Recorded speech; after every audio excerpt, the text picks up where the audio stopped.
put it in, tighten up the back to make sure everything's tight. Tighten up the front. Now if you're going to cut it, you bring your cutter over and you can add your spots. We're just going to take off a little bit of it. The hardest part, and the only thing you got to be really cautious of, is making sure that the two roller wheels are centered by where the cutting wheel is. Because as long as you don't let it go all the way to the bottom, that'll have a problem. Just keep it right there in the middle. Right on. Turn the threader into forward, and then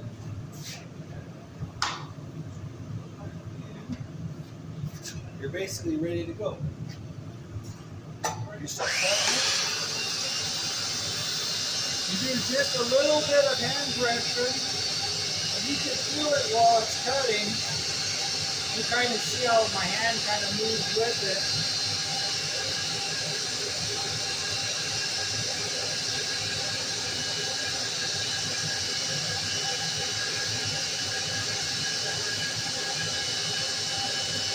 Just let the machine do the cutting, don't force it.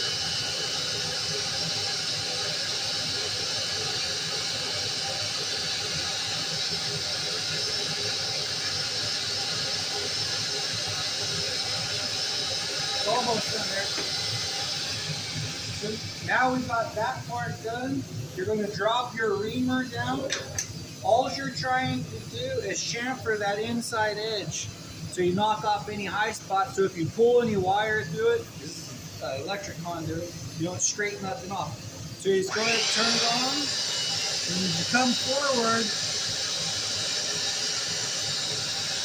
I'm going to go a little bit more.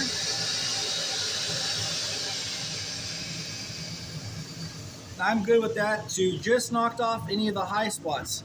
So you can stick your finger in. I mean, obviously don't step on the pedal. And then make sure it's good to go.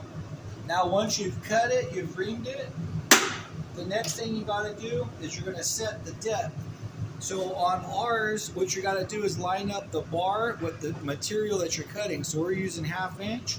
If you wanted to do 3/4, you could just loosen it up, and then you could move it all the way to the 3/4 and retighten it back up. But we're just doing 1/2 inch. So right there. And then now this is all good to go. So you leave it on forward. It's tight. Step on it. Got plenty of oil coming through.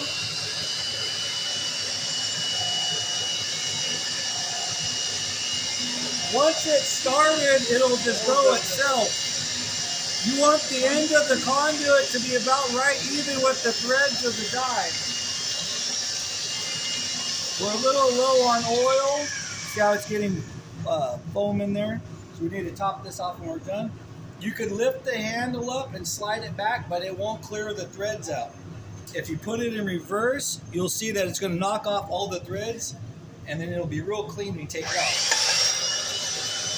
Now they're cleared out. Now you can lift this bar up and quickly pull out your new cut nipple.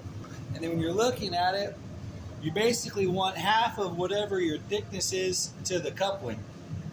And you're just making sure like how sharp all of those threads look, versus if you had one, I'm going to put it in forward just to bump it. So making sure that we don't have no broken threads. There's a little bit of material right there. But that's it. For if you're going to use this one, this is what makes it nice.